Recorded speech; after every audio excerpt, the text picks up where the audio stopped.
Assalamualaikum warahmatullahi wabarakatuh. Pada pertemuan kali ini kita akan membahas uji banding dengan SPSS. Yang perlu diperhatikan dalam melakukan uji banding, membandingkan antar kelompok pada satu variabel. Hal yang dibandingkan adalah karakteristik atau variabelnya. Selanjutnya, hal yang perlu dibandingkan dalam uji banding adalah satu variabel antar kelompok. Misalkan, dalam dunia pendidikan, misalkan saya mengajar mata kuliah matematika di kelas A dan kelas B. Nah, ini yang dibandingkan adalah hasil belajar dari kelas A dengan kelas B. Sama-sama hasil matematika, satu variabel. Tidak boleh membandingkan satu hasil matematika, satunya hasil misalnya mata kuliah yang lain bahasa Indonesia mungkin. Nah, itu tidak bisa karena harus satu variabel. Kita tidak bisa membandingkan dua variabel yang berbeda. Misalnya kita membandingkan variabel tinggi badan dengan berat badan, nah itu juga tidak bisa karena sudah berbeda variabel. Membandingkan satu variabel antar kelompok. Variabel yang dibandingkan harus sama. Tadi sudah saya contohkan, misalkan sama-sama nilai matematika atau sama-sama keaktifan dan lain sebagainya. Bagian mana yang dibandingkan? Yang dibandingkan adalah karakteristik dari suatu parameter dalam populasi, yaitu adalah penaksir parameter tersebut, misalnya rataannya atau standar deviasi, misalnya parameter rataan populasi minyu. Jadi yang dibandingkan adalah rataannya atau simpangan baku. Jumlah anggota sampel yang dibandingkan untuk beberapa kelompok yang dibandingkan tidak harus sama. Tadi saya misalkan ingin membandingkan hasil belajar kelas A dengan kelas B. Itu seumpama kelas A jumlahnya ada 20 mahasiswa, kelas B ada 35, itu tetap bisa kita bandingkan. Kenapa? Karena yang kita bandingkan adalah hasil belajar dari tiap kelompok, kelas A dengan kelas B, bukan membandingkan dari mahasiswa satu dengan mahasiswa yang lain. Bagian dari model linear, uji banding ini itu sama seperti halnya model regresi, model korelasi. Uji banding merupakan bagian dari model linear seperti regresi. Bentuk umumnya Y sama dengan X beta plus epsilon. Mungkin kalian jika memiliki buku statistika yang lain mungkin persamaannya bisa berbeda. Sama seperti uji sebelumnya, uji regresi, ada uji prasyarat, yaitu uji normalitas dan uji homogenitas. Untuk melakukan uji normalitas, jumlah sampel dari 2 atau lebih kelompok harus diuji secara bersama, tidak diuji secara terpisah. Misalnya, tadi saya contohkan ingin melakukan uji banding kelas A dengan kelas B. Ini kalau ingin melakukan uji normalitas dan homogenitas, ini tidak boleh melakukan kelas A diuji sendiri, kelas B diuji sendiri, ini tidak boleh. Datanya dijadikan jadi satu, kelas A dan kelas B, baru nanti diuji analisis normalitas dan homogenitas. Nah, misalnya jumlah siswa kelas A ada 45, sedangkan jumlah siswa kelas B ada 42. Untuk melakukan uji normalitas, ini jumlah ini digabungkan jadi satu. Jadi totalnya ada 87 siswa atau mahasiswa. Nah, ini yang benar. Kita akan melakukan uji coba dengan SPSS. Materi yang pertama adalah uji banding satu sampel. Akan dilakukan uji banding satu sampel dari data berikut. Ini kurang ini. Ini misalnya saya punya subjek, ini namanya memang sengaja disamarkan, subjek 1 atau siswa 1 atau mahasiswa 1. Ini nilai dari kelas A, ini datanya dibuat berbeda, jumlahnya ada 15, kelas B ada 13, kelas C ada 14. Untuk uji banding satu sampel, ini misalnya kita ambil satu kelas ini sudah cukup. Misalkan, kalau mau uji banding, kita bandingkan dengan apa Pak? Wah, karena hanya satu kelas. Umumnya dalam dunia pendidikan bisa dibandingkan dengan standar ketuntasan atau KKM. Bisa di sekolah kan ada standar kelulusan siswa. Kalau di mahasiswa kadang mahasiswa ada yang mematok, oh saya harus mendapatkan nilai A, jadi nilainya harus sekian, 85, 80, 90. Lah itu bisa dicek. Pertanyaannya, ujilah apakah masing-masing kelas, berarti kelas A, kelas B, kelas C, satu persatu kita lakukan uji banding satu sampel, apakah mencapai standar ketuntasan 75%.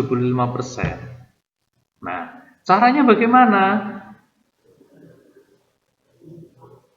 Nah, langkah uji banding satu sampel. Yang pertama, uji asumsi prasyarat dahulu. Yang perlu diperhatikan, jenis data untuk uji banding harus interval atau rasio karena ini termasuk dalam model linear. Sedangkan asumsi kenormalan dan homogenitas, variabel yang diuji adalah variabel dependen. Langkah uji normalitas dan homogenitas nanti kita menggunakan SPSS. Jadi data kelas A, kelas B, kelas C akan saya masukkan ke SPSS, lalu kita praktek.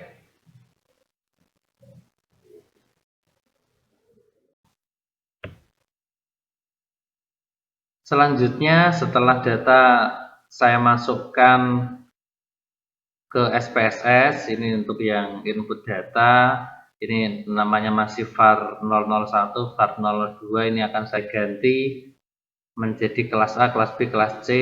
Bagi yang lupa atau belum membuka video sebelumnya, silakan dibuka atau bisa diperhatikan di sini. Di variabel view kita langsung ganti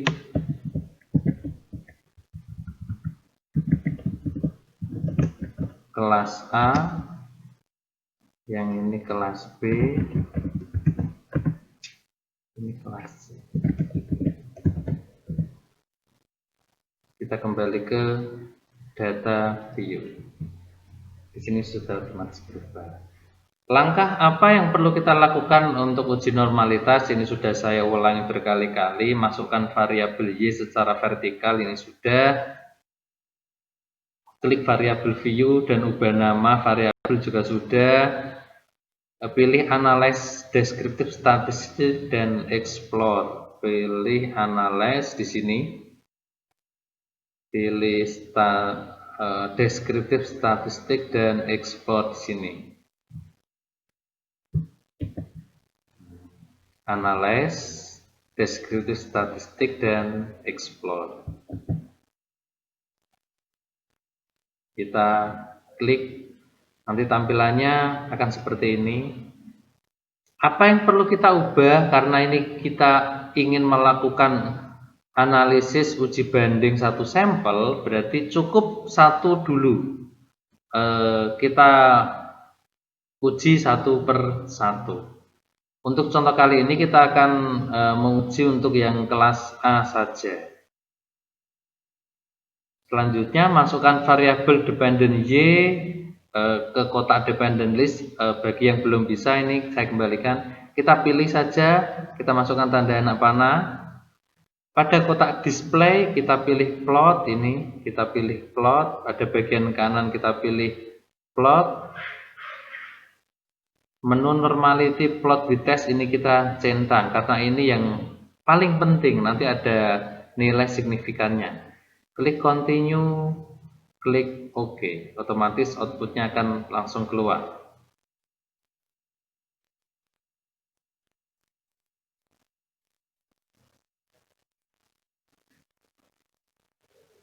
Pada menu deskriptif aktifkan histogram, continue, dan OK.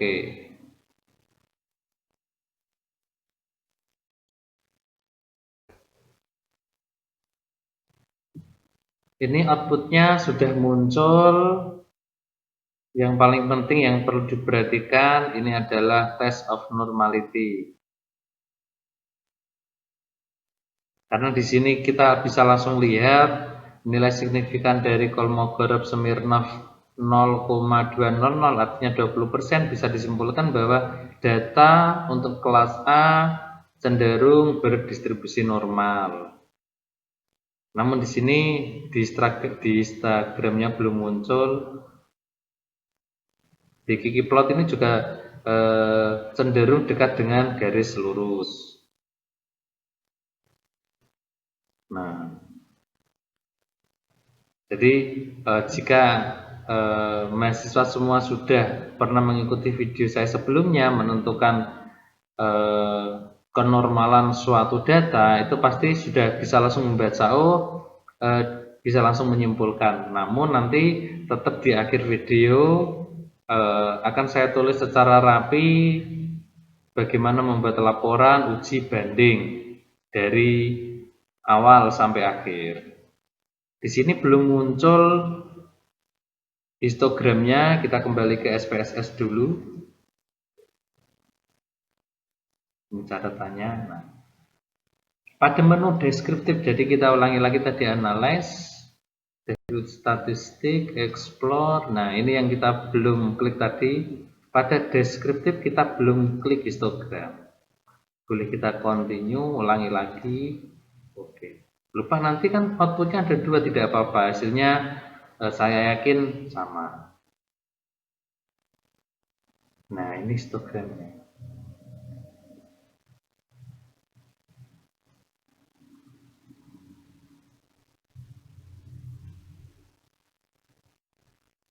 Nah, ini juga cenderung berkumpul di satu titik, juga bisa disimpulkan bahwa untuk data pada kelas A cenderung terdistribusi normal. Selanjutnya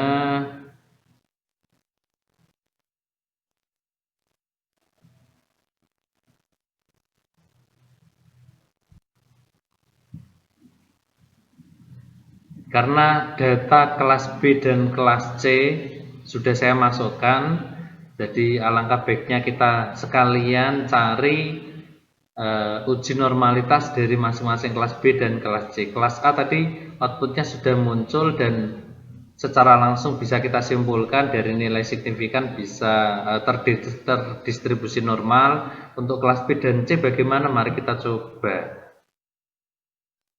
Saya menyarankan sebaiknya satu persatu karena ini kita masih membahas uji banding satu sampel.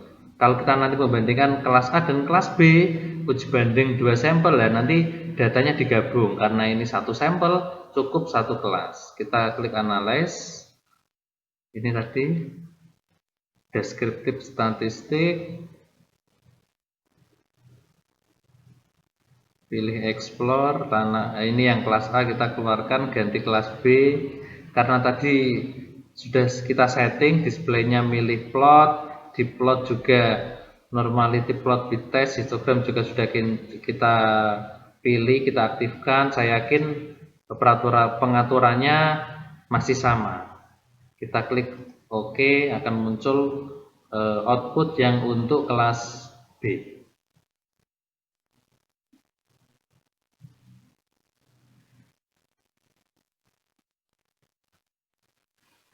Ini yang untuk kelas B, nilai signifikannya 0,009. Sapiro Wing 0,06.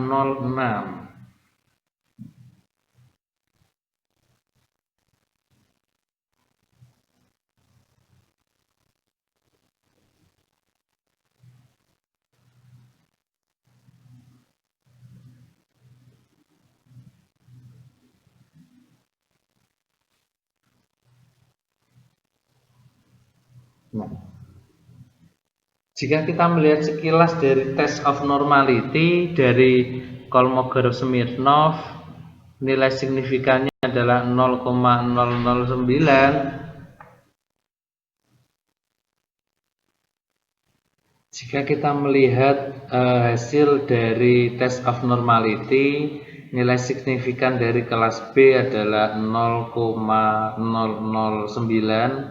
untuk Kolmogorov-Smirnov. Ini bisa dikatakan bahwa data tidak terdistribusi normal menurut Kolmogorov. Namun jika kita menggunakan Shapiro-Wilk, ini nilai signifikan adalah 0,0636,3%, masih lebih besar dari 5%. Masih bisa dikatakan data cenderung terdistribusi normal. Untuk yang kelas C bagaimana? Mari kita coba. Kelas C, kita lakukan klik analyze, descriptive statistik, pilih explore. Ini yang kelas B dikeluarkan, ganti kelas C. Tadi pengaturannya sudah ada, tinggal klik OK, kita tunggu outputnya.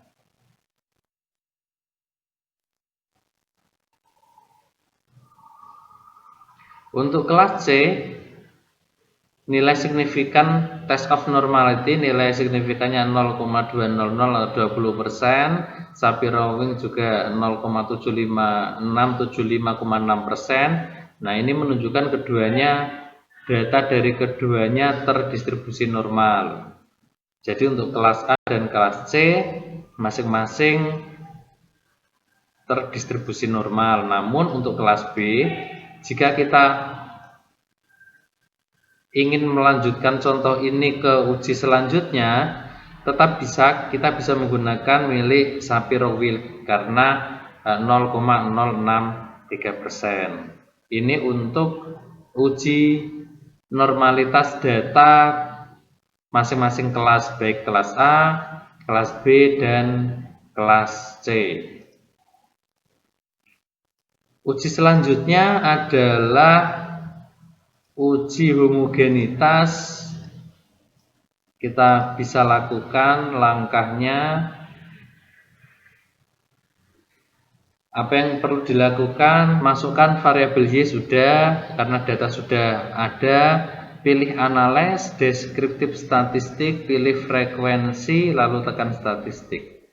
Klik analyze, pilih descriptive statistik, lalu frekuensi, ini yang paling atas.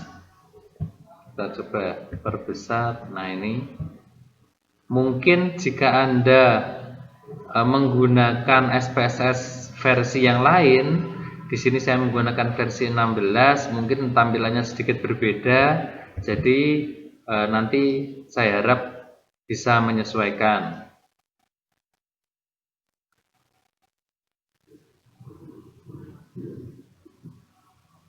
Selanjutnya pilih statistik, klik min, standar deviasi, maksimum, minimum, dan kurtosis. Min,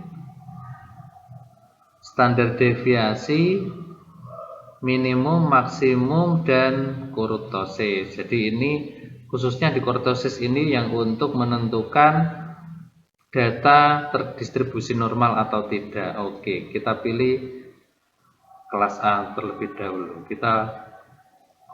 Outputnya seperti apa? Ini frekuensi sudah muncul, berarti di bawah. Yang diperhatikan yang mana, Pak? Yang diperhatikan adalah nilai kurtosis min 0,265. Ini juga cenderung dekat dengan 0. Karena dekat dengan 0 bisa dikatakan data cenderung, bisa kita asumsikan data cenderung berdistribusi normal. Untuk data kelas B dan kelas C, silahkan dilakukan uji sendiri, dicoba dilihat nanti hasilnya seperti apa, bisa diberi keterangan di kolom komentar. Selanjutnya kita akan melakukan uji banding. setelah kita melakukan uji normalitas dan homogenitas dengan SPSS di masing-masing kelas, baik kelas A, kelas B, atau kelas C, selanjutnya kita akan uji banding satu sampel dengan SPSS. Langkah ujinya, jadi ini nanti penulisan format laporannya, bentuk hipotesis uji banding, hipotesisnya apa, formulasikan rancangan analisis, analisis hasil, yang terakhir interpretasi hasil.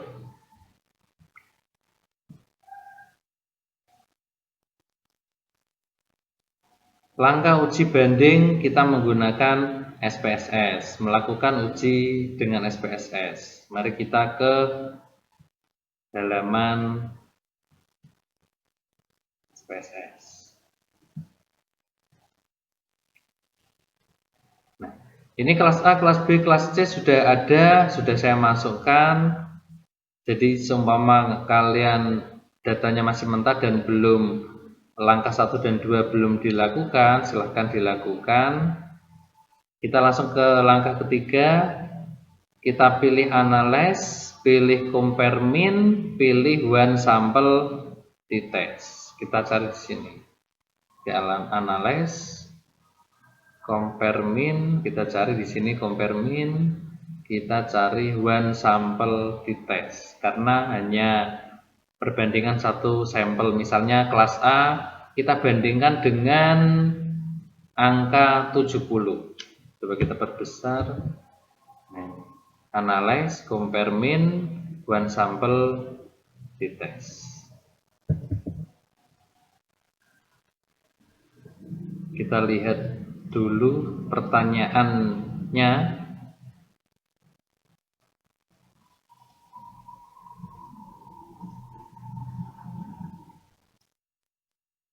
Ini pertanyaannya tadi, ujilah apakah masing-masing kelas mencapai standar ketuntasan 75. Jadi masing-masing kelas A ini apakah memenuhi ketuntasan 75, kelas B juga sama, kelas C juga sama. Apakah memenuhi uji ketuntasan, yaitu 75. Kita kembali lagi ke SPSS. Yang kita lakukan tadi, klik analyze, pilih compare mean, pilih one sample di test. Misalnya kita kelas A dulu yang kita uji. Tes ini, masukkan variabel Y. Ini variabel A, kelas A-nya sudah saya masukkan. Pada test value ini, test value. Nah, ini di test value kita angka 0 kita ganti dengan 75 sesuai dengan soal atau permasalahannya. Karena di contoh soal membandingkan apakah mencapai ketuntasan 75, makanya di sini saya ganti 75. Yang lain kita abaikan, berarti tinggal klik OK. Kita tinggal tunggu outputnya. Ini outputnya sudah muncul di sini.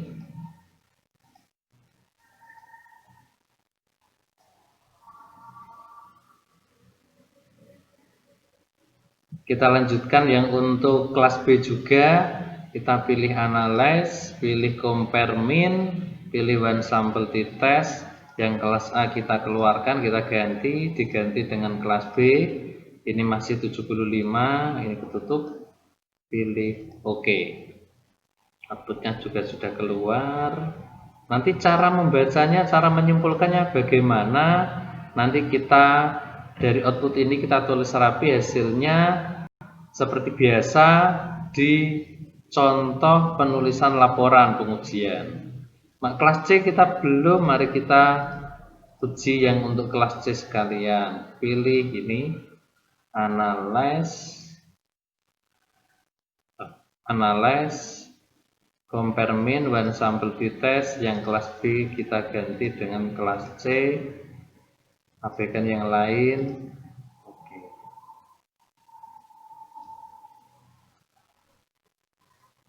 Nah, ini sudah muncul.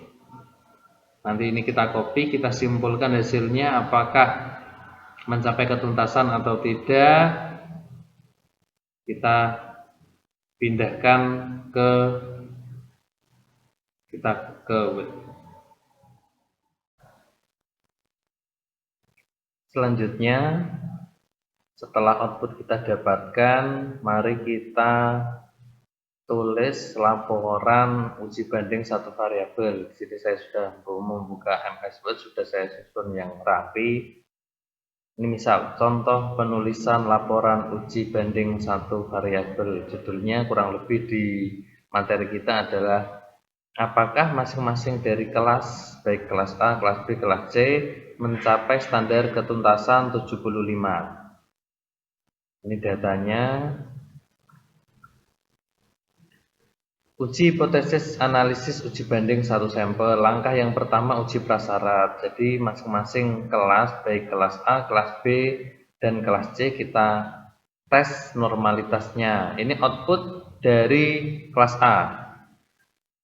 Yang kita lihat adalah nilai signifikan, boleh menggunakan Kolmogorov-Smirnov, boleh menggunakan Shapiro-Wilk.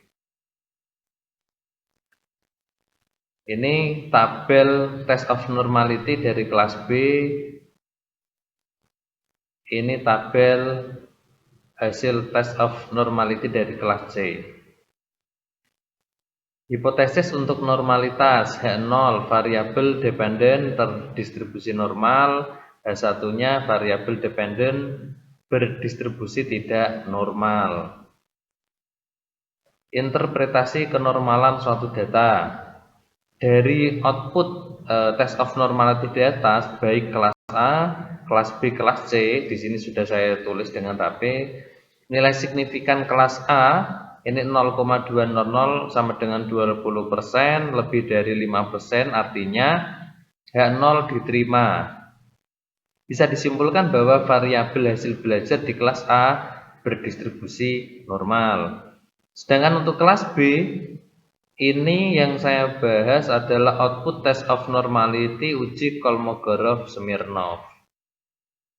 Nilai signifikan kelas B ini 0,009 atau 0,9% kurang dari 5%. Sehingga H0 ditolak dan H1 diterima atau menerima H1. Artinya variabel hasil belajar di kelas B tidak berdistribusi normal. Ini untuk uji Kolmogorov-Smirnov. Namun jika kita melihat uji milik Shapiro-Wilk, nilai signifikannya 0,063 atau 6,3%. Ini lebih besar dari 5%. Jadi H0 diterima, artinya variabel hasil belajar di kelas B berdistribusi normal. Jadi ini contoh kasus yang nanti suatu keadaan jika kalian semua melakukan penelitian, ternyata setelah hasil penelitian misalnya saat skripsi, hasil uji coba ternyata seperti ini, pakai Kolmogorov tidak normal, tidak berdistribusi normal, namun pakai menggunakan Shapiro-Wilk menjadi normal. Jadi ini kebijakan peneliti, monggo menggunakan Shapiro-Wilk boleh karena ini juga terdistribusi normal. Saran dari saya, jika penelitian itu digunakan untuk skripsi yang ada pembimbingnya, konsultasikan dengan pembimbing. Jadi kalau pembimbing boleh, ya berarti tetap bisa lanjut supaya memperlancar kegiatan penelitian Anda. Kita lanjut, untuk nilai signifikan kelas C ini 0,200 sama dengan 20%, lebih dari 5%. Artinya H0 diterima, yaitu variabel hasil belajar di kelas C berdistribusi normal. Jadi untuk kelas A dan kelas B ini berdistribusi normal menurut Kolmogorov. Sedangkan untuk kelas B itu menurut Kolmogorov tidak normal, namun menurut Shapiro-Wilk normal. Ini outputnya tadi yang di atas, ini yang untuk kelas C, ini untuk kelas A, dan ini yang untuk kelas B. Kita lanjutkan ke homogenitas. Interpretasi homogenitas suatu data berdasarkan output. Ini untuk kelas A yang kita lihat adalah nilai kurtosis di sini min 0,265, nilainya negatif. Kita simpulkan output SPSS nilai kurtosis sama dengan min 0,265. Nilai ini menunjukkan nilai yang cukup kecil dekat dengan 0. Nah, karena dekat dengan 0 bisa kita asumsikan data cenderung homogen. Sedangkan untuk uji homogenitas kelas B dan C silahkan dicoba, diserahkan sebagai mahasiswa, diserahkan kepada penonton, nanti boleh menuliskan jawabannya di kolom komentar atau lewat email boleh sebagai latihan. Langkah selanjutnya yaitu setelah kita melewati uji prasyarat dan harus memenuhi tadi uji normalitas dan uji homogenitas, output untuk kelas B. Kenapa kelas B dulu? Ini harusnya kelas A.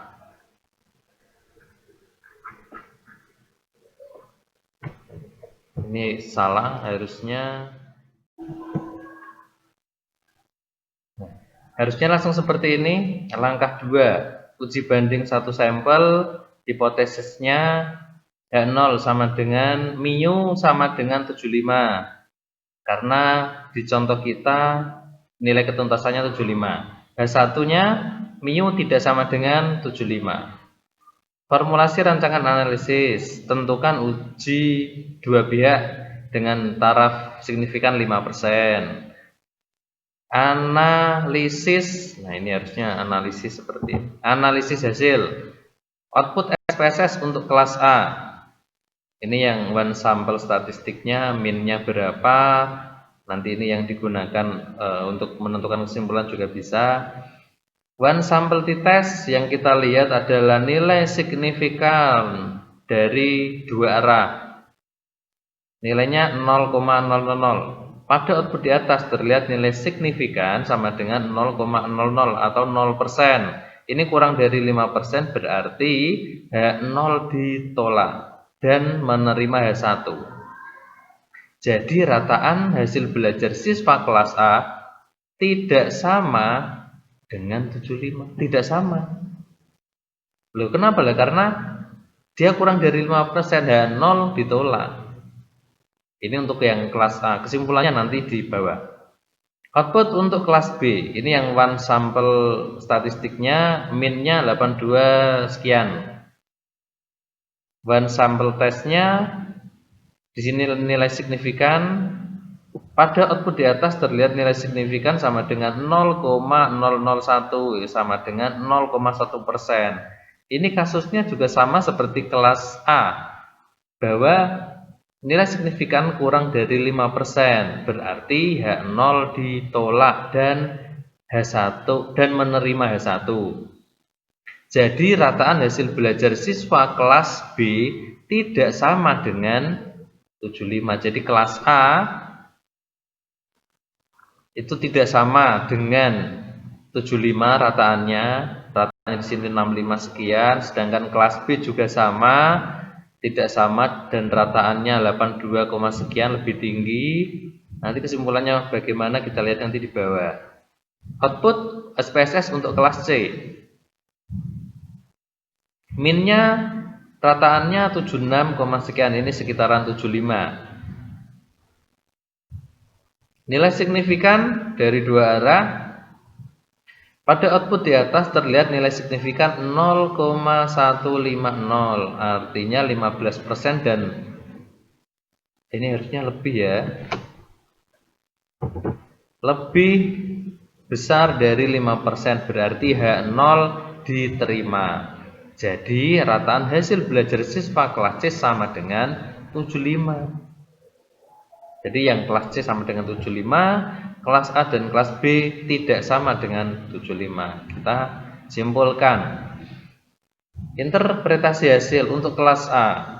Dengan menolak H0 dan menerima H1, hal ini menunjukkan bahwa Rata-rata hasil belajar siswa kelas A tidak sama dengan 75. Karena rata hasil belajar tidak sama dengan standar ketuntasan yaitu 75, selanjutnya kita melihat nilai min dari kelas A yaitu 65,1333. Artinya rataan hasil belajar kelas A ini tidak mencapai standar ketuntasan belajar yaitu kelas 75. Dan untuk kelas B tadi sama-sama tidak sama dengan 75, dengan menolak H0 dan menerima H1. Hal ini menunjukkan bahwa rata-rata hasil belajar siswa kelas B tidak sama dengan 75. Karena rataan hasil belajar tidak sama dengan nilai ketuntasan 75, selanjutnya kita melihat nilai min yaitu 82,6154. Nilai rataannya di atas standar ketuntasan. Artinya rataan hasil belajar B mencapai standar ketuntasan karena di atasnya. Kalau sedangkan yang kelas A tadi tidak mencapai. Untuk kelas C, karena menerima H0, ini berarti rata-rata hasil belajar kelas C mencapai skor ketuntasan 75.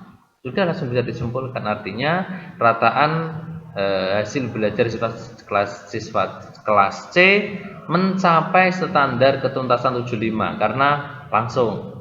Sedangkan yang untuk kelas B tadi kan tidak sama dengan 75, namun rataannya kan melebihi di atasnya. Kalau yang untuk kelas A tidak sama dengan 75 tapi nilainya di bawahnya. Ini coba kita lihat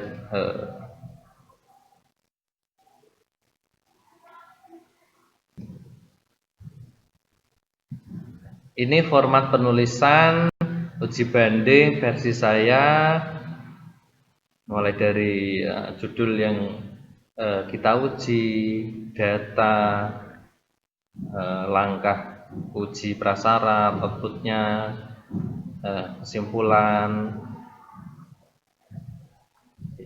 yang homogenitas juga sama, lalu ada kesimpulan dan uji bandingnya juga sesuai secara runtut dan bisa disimpulkan.